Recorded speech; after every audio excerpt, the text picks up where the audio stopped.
আর কতদিন সাধের ঘুমে ঘুমাবি রে মন, আর কতদিন সাধের ঘুমে ঘুমাবি রে মন।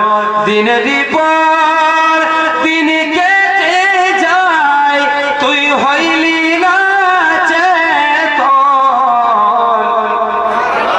ঘুমাবি রে মন, আর কতদিন সাধের ঘুমে ঘুমাবি রে মন।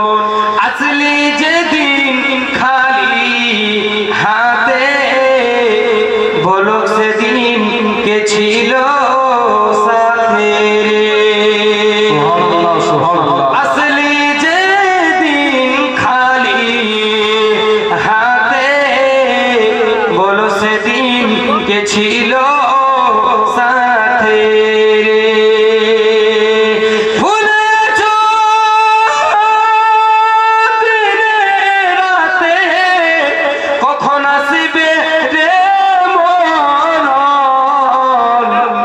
ঘুমাবি রে মন, আর কতদিন সাধের ঘুমে ঘুমাবি রে মন।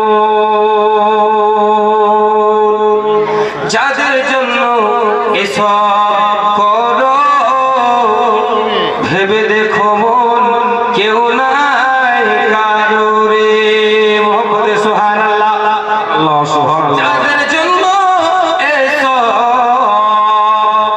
করো, এসব বলতে বাড়ির মধ্যে এত মহব্বত ইশক করে থাকে, ছেলে পেলের জন্য স্ত্রীর জন্য এতই মহব্বত দিয়ে ব্যবসা করে বাণিজ্য করে খাটতে থাকে, শরীয়তের দিকে কোনো আপনার চিন্তা নাই, ভাবনা নাই, আল্লাহকে রাজি করতে হবে সেটা খেয়াল নাই, মানে দুনিয়া দুনিয়া করে দুনিয়াকে হাসিল করতে চাই। তাই কবি বলেন, যাদের জন্য এসব করো, ভেবে দেখো মন কেউ নাই কারো রে।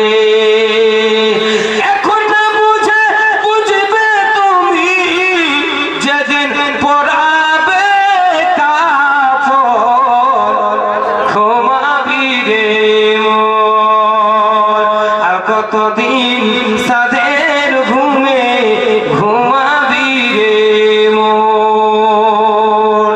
মরার আগে মরলো যারা, ঘুম হতে জাগিল তারা রে। মোহাম্মদে সুবহানাল্লাহ, সুবহানাল্লাহ, সুবহানাল্লাহ। দুনিয়াতে যারা আল্লাহ আল্লাহ আল্লাহ আল্লাহ করে আল্লাহর নৈকট্য হাসিল করে দরুদ শরীফ পড়তে পড়তে নবী মুস্তাফাকে রাজি করে, এক কথায় আল্লাহকে রাজি করে নবী মুস্তাফাকে খুশ করে দুনিয়া থেকে যায়, ফেরেশতাদেরকে বলতে থাকে আমাকে ডিস্টার্ব করিও না, এই তো ঘুমালাম, আমাকে একবার আরাম থেকে ঘুমাতে দাও। মোহাম্মদে সুবহানাল্লাহ। তার জন্য কবি বলেন, মরার আগে মরলো যারা, ঘুম হতে জাগিল তারা রে। তাদেরকে বলিও না মোরা ইহা কোরআনের বচন,